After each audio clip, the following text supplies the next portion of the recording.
Se você é uma pessoa que está interessada em inteligência artificial, que quer aprender mais sobre esse assunto, ou se você está com medo da inteligência artificial, eu acho que vai valer a pena você continuar nesse vídeo, porque essa vai ser uma conversa entre amigos e eu vou te contar aprendizados que eu tive nessa minha trajetória de 2 anos trabalhando e usando inteligência artificial, que eu vejo que é um conteúdo que pouca gente fala e que pouca gente sistematiza, e é muito difícil hoje você ter pessoas curando conteúdos, fazendo curadoria daquilo que realmente é bom. E eu espero que esse vídeo te ajude de alguma maneira. Eu vou ir contra tudo que eu aprendi em 5 anos do marketing ou mais, tudo que eu sei sobre YouTube e redes sociais, e vou ir contra também minha procrastinação, porque eu já queria fazer vídeos assim no YouTube desde o ano passado e eu acabo não fazendo porque eu acho que eu preciso editar muito bem, que eu preciso fazer um roteiro muito bom. E hoje eu vou contra tudo isso e só vou gravar livremente, depois vou fazer o upload no YouTube, vai ser isso. Então, para as poucas pessoas que receberem esse meu vídeo, eu espero que isso ajude um pouco a vida de vocês e comentem se isso ajudar, ok? Resumindo muita coisa, tudo começou quando eu fui uma early user de inteligência artificial, há 2 anos atrás ou mais, quando lançaram o Bard e eu utilizei uma VPN, que é quando você coloca a sua máquina em um lugar diferente para você conseguir acessar uma ferramenta que ainda não lançou para o seu país. E eu vi que aquilo ia transformar tudo que a gente conhecia e eu meio que foquei muito nisso na minha carreira. Eu já estava há muito tempo no marketing, mas é isso porque eu comecei a trabalhar muito cedo. Então eu construí minha carreira dos últimos 2 anos basicamente muito voltado para inteligência artificial e hoje eu trabalho e estudo inteligência artificial, eu respiro IA há quase 24 horas no meu dia. Enfim, então qual que é o ponto? Coisas importantes de você saber. Hoje, a gente pode separar a área de inteligência artificial em 2. Primeira, automações, e a segunda não tem uma tradução literal muito boa para português, que é o que a gente chama de augmentation. Então tiveram vários autores que falam sobre isso e basicamente, dando até um passo para trás, antes de entrar nesses 2 pontos, eu acho que é interessante trazer 3 conceitos que eles são técnicos, mas fica aqui que eu juro que eu vou explicar da maneira mais simples possível para você entender. E só vai ser isso que vai ser muito importante você saber para depois eu falar sobre coisas mais práticas. Então, assim, tem 3 conceitos que tem que se saber. Primeiro, inteligência artificial. Inteligência artificial não é o que a gente conhece como ChatGPT. Muito pelo contrário. O ChatGPT é uma coisinha muito dentro de um sistema muito maior. Então, a inteligência artificial como termo, ele foi pautado, sei lá, se eu não me engano, foi em 1965 ou algo perto disso, quando teve um congresso que eles setaram a inteligência artificial como um sistema que imita o pensamento humano. Então, nada mais é que uma IA, um sistema que imita o pensamento, que tenta imitar o pensamento humano. E os estudos sobre IA começaram quando o Alan Turing, ele começou a pensar nisso, poxa, será que uma máquina pode pensar? E ele fez o teste de Turing, que era basicamente um jogo de xadrez lá com uma máquina, para ver se ele iria ganhar ou não. A meiuca dessa história não precisa contar, mas eu queria explicar que o termo ele é muito antigo e já tem gente pesquisando sobre o assunto há muito mais tempo. Só que isso, então, é o grande setor, a grande categoria de IA. Aí a gente fala sobre IA generativa, que foi realmente pautada ali muito tempo depois, visto que quando falaram as primeiras vezes de inteligência artificial, não tinha infraestrutura suficiente para eles avançarem muito com esses estudos, enfim. Então, ali por 2014, eles começaram a falar sobre uns outros termos mais técnicos, e enfim, que o que você precisa saber é que uma IA é um sistema que pensa, uma IA generativa veio ali pelos anos de 2014, e ela é uma IA que consegue gerar coisas, ok? Então ela pode gerar código, imagem, texto, etc, etc. E uma IA generativa conversacional nada mais é que um sistema que pensa, que gera coisas e que consegue entender a linguagem humana. Que foi aí que foi o boom que transformou em hype o que a gente conhece como inteligência artificial, que basicamente a maioria das pessoas entendem que é o ChatGPT, mas na verdade o ChatGPT ele é apenas uma das inteligências artificiais, uma ferramenta final, né? Um produto, na verdade. Então, entendido isso, esses três termos, a gente vai conversar mais sobre a generativa e a generativa também conversacional. A IA generativa conversacional, ela parte do princípio que existe uma empresa, então a OpenAI, e existe uma tecnologia bruta, que é chamada de LLM, tem gente que chama de modelos de IA, ela é uma tecnologia bruta, que seria as versões que eles colocam, então, por exemplo, GPT 3.5, GPT 4, GPT 4o, GPT 4o mini. Então, eles têm várias nomenclaturas e tem o produto final deles, que é o ChatGPT. O que é o ChatGPT? Ele é uma interface, é um produto, uma embalagem que tem várias funcionalidades para você conseguir interagir com a tecnologia bruta, que é essas versões que eu falei, GPT 4, 4o, 3 mini, sei lá o que, sei lá o que. Eles têm várias nomenclaturas. Cada um desses modelos de IA ou dessas LLMs, quando elas são lançadas no mercado, elas têm mais capacidades específicas, elas são mais treinadas, com mais banco de dados ou são melhores para alguma coisa. Então, agora que você entendeu isso, fica mais fácil de entender também que existem outras IAs, né? Então, não existe só a empresa da OpenAI. Existe a Anthropic, que fez a tecnologia bruta que chama, sei lá, tem várias variações, né? Mas 3.5 Sonnet, 3.7 Sonnet, 3.7 Sonnet Thinking. Então, tem várias variações e eles têm o produto final, a embalagem, a interface, que eles também chamaram de Claude. E isso aí é uma grande de uma sacanagem para quem é iniciante, porque realmente confunde demais. Você pensar que a tecnologia bruta tem um nome e o produto final é um nome diferente. A mesma coisa acontece com o Gemini. Então, a empresa Google, a tecnologia bruta é Gemini 2.0, 2.5 e a interface que você interage com essas tecnologias brutas é o Gemini. Sem versão, é só Gemini. Cada uma dessas interfaces, elas têm funcionalidades diferentes. Então, algumas têm Deep Research, que é uma busca mais aprofundada na internet. Algumas têm uma busca na internet melhor. Algumas têm a possibilidade de você fazer assistentes de IA, outras não. Enfim, tem várias coisas ali que diferem nessas plataformas. E o que fazem as empresas como Adapta, Inner AI, eu acho que é. Tem uma outra lá que eu esqueci o nome.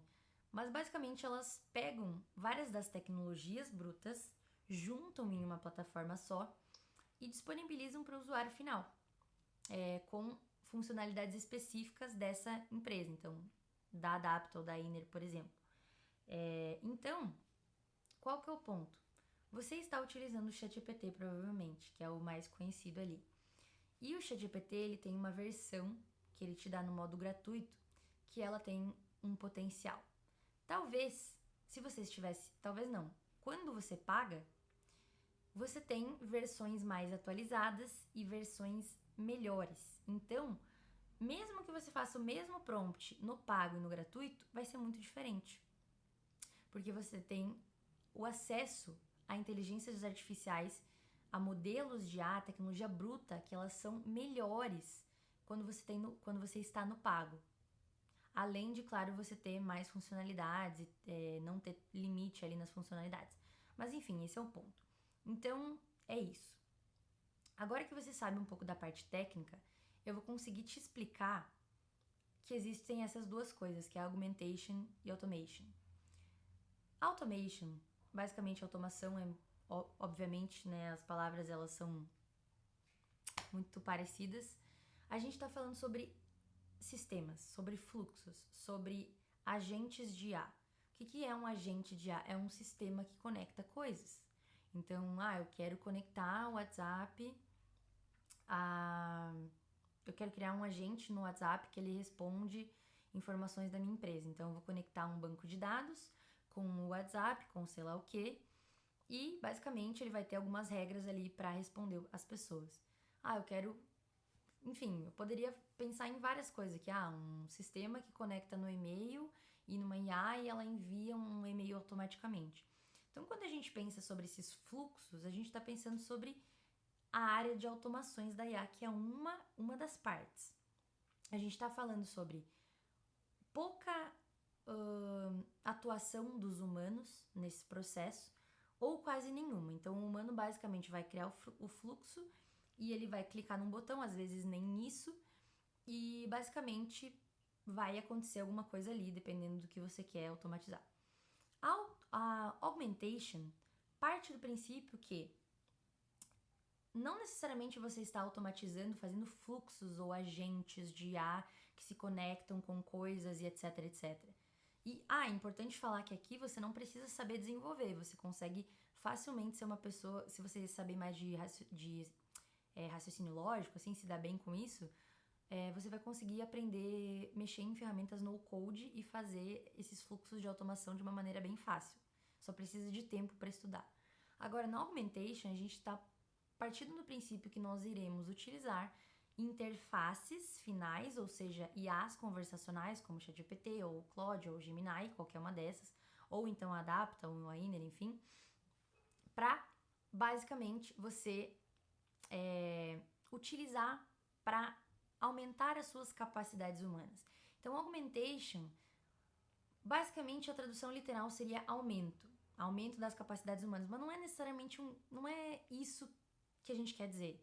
Então, esses dias eu estava numa aula da faculdade, eu tentei explicar isso que eu estou explicando, e um professor me deu a dica de utilizar a analogia de um braço mecânico.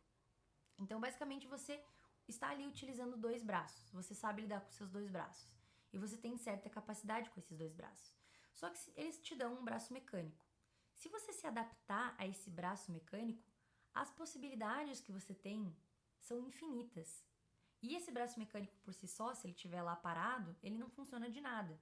Agora, quando alguém bota esse braço mecânico e junta-se aos outros 2 braços humanos, você tem uma possibilidade imensa de fazer coisas que você talvez nunca conseguiu fazer.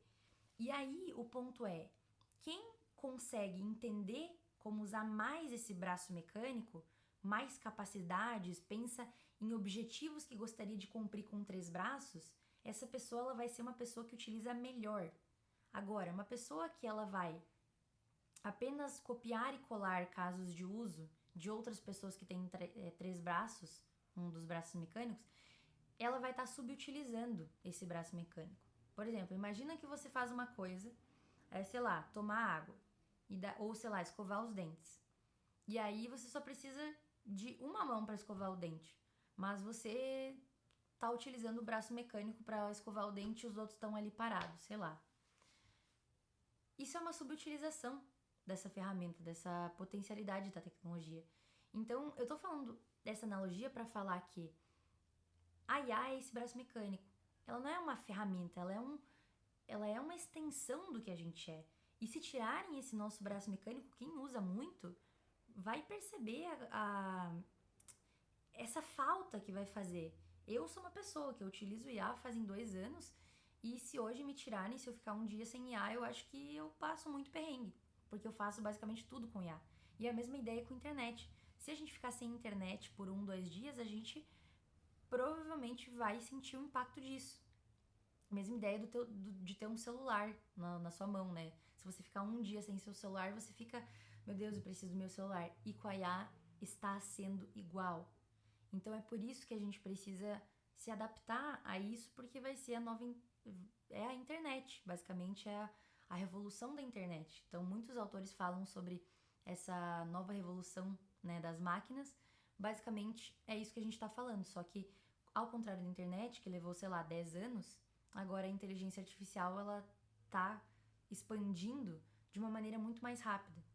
E aí a gente entra num ponto, bom, se ela é uma internet, então é claro que você tem que aprender sobre ela, mas passa-se a maior compreensão de que você não pode simplesmente aprender IA. O que seria aprender internet? Entende? Apesar de a gente estar agindo como se fosse uma categoria apartada, como marketing, finanças ou sei lá, outra coisa, ou o que é pior, agir como se fosse só uma ferramenta, na verdade ela não é isso, ela realmente vai abraçar todas as áreas que a gente está tendo hoje em dia. Então, quando alguém me pergunta assim, Gil, como que eu começo a aprender IA? Eu fico pensando, ok, mas peraí, como assim? Você quer ir para qual área? Você quer trabalhar com IA? Você quer implementar IA nos seus processos, na sua carreira que você já tá? Você quer gastar menos tempo com tarefas repetitivas? Então, vai depender muito disso. E quando você compreende isso, você compreende que cada trilha de conhecimento, de aprendizado, vai ser diferente para as pessoas. Se você quiser aprender IA para trabalhar com isso, você vai ter que, primeiro, entender um pouco sobre as aplicações, sobre a parte técnica, sobre essa questão de produtos da área das automações e produtos da área de augmentation. E aí você consegue entender sobre questão de engenharia de prompts, etc. Enfim, tem uma grande quantidade de coisas que eu poderia falar aqui. Se você é uma pessoa do marketing que você quer implementar IA, a sua trilha do conhecimento, de aprendizado, ela vai ser diferente. Porque aí a gente está falando sobre como você pode otimizar os seus processos que você já faz utilizando a IA. E a gente também pode separar nesses dois campos de como usar automação para otimizar algumas coisas e como você, como profissional, pode usar a IA para fazer as suas tarefas de uma maneira mais rápida e até chegar no resultado melhor. Porque você vai estar co-criando com a IA. Então é um negócio que você não teria, que você não chegaria no resultado final por si só, pelo menos não com a qualidade final que você e a IA entregariam, e também não entregaria com a mesma rapidez. Ao mesmo tempo, se fosse a IA sozinha, sem a sua curadoria, ela também não entregaria uma resposta final com qualidade ou com tanta rapidez, ou talvez com tanta rapidez. Ela entregaria com rapidez, mas não com qualidade. Então, a ideia de cocriação é que você vai fazer alguma coisa com a IA em que o resultado final ele não poderia ser feito apenas por um ou por outro. Existe uma cocriação por ter essa curadoria humana, ter essa questão de você voltar respostas, voltar interações para a IA e no final ser um produto que realmente ele foi feito por ambos, entende? E para ser sincera, essa é a parte que mais me impulsiona e que eu poderia passar a vida inteira estudando sobre isso. Não é à toa que eu quero fazer um mestrado sobre isso, não é à toa que meu TCC é sobre cocriação de humanos com inteligência artificial. E quando a gente pensa nisso também, a gente pode pensar que, cara, tem tantas ferramentas, né, o tempo inteiro e a gente fica com FOMO, Fear of Missing Out, de a gente não tá acompanhando tudo isso. Só que, cara, a implementação e a utilização da IA, ela não é tão rápida quanto o desenvolvimento da tecnologia em si. E a gente teve um avanço nos últimos anos, mas nos próximos a gente vai meio que estourar essa bolha do desenvolvimento tão rápido, porque os recursos, eles, principalmente tecnológicos ali, questão de infraestrutura, vão se tornar um pouco mais escassos, vai se tornar um pouco mais difícil. E ainda assim vai ter muita gente que não sabe ou que nunca utilizou um ChatGPT na vida. Então, existe só uma bolha que está sabendo lidar mais com a IA e a gente precisa disseminar e democratizar esse conhecimento porque tem muito impacto em todas as áreas e tipo, poucas pessoas estão conversando sobre isso e geralmente isso está muito em bolhas, só que as pessoas elas precisam saber que quanto mais elas se haverem com o assunto, elas vão perceber que você não precisa estar sempre, numa ansiedade de saber tudo o que acontece. Você só precisa começar com calma. Você precisa começar a ver algumas coisas, você precisa se inteirar disso, começar a utilizar no seu dia a dia para você entender e depois começar a ser mais crítico em relação à sua área. A gente precisa de mais artistas olhando para a IA e discutindo sobre o que é ético ou não. A gente precisa de mais cientistas, no caso, físicos, cientistas políticos, a gente precisa de mais cientistas sociais, administradores. A gente precisa de muitos profissionais olhando para isso, como se olha para a internet, não só para tentar encontrar caminhos, mas para conseguir comunicar mais esses impactos que já está tendo e que vai ter cada vez mais nos próximos anos. E esse vídeo já tá enorme, então eu acho que eu vou decidir terminar por aqui. Mas esse é um convite que eu faço para você a se inteirar mais do assunto e aprender mais com pessoas que estão tentando fazer essa curadoria e tentando demonstrar esse conhecimento que é para além de você vai perder o seu emprego para IA ou que, sei lá, você pode ganhar mais dinheiro com a IA. Cara, é para além disso. É uma revolução realmente enorme que vai impactar em todas as áreas da nossa vida e já tá impactando. E eu acho que a gente precisa de mais gente com olhos críticos para isso, para que a gente tenha conversas melhores e que a gente se comunique mais e aprenda um com os outros. Então, eu espero que isso dê início a uma comunidade e convido todo mundo a me seguir, não só aqui, mas também no LinkedIn, pra gente trocar ideia. E eu quero saber muito de vocês nos comentários o que vocês acharam sobre essa conversa entre amigos. E obrigada por todo mundo que ficou até o final. Sei que é difícil nesses tempos a gente assistir um vídeo de, sei lá, mais de 10 minutos sem ser no ×2 ou sem pausas, sem corte nas falas, apenas um humano conversando com um humano. Mas eu acho que são essas conversas que vão diferenciar a gente como profissionais, e vão diferenciar a gente das máquinas também. É isso. Um beijo.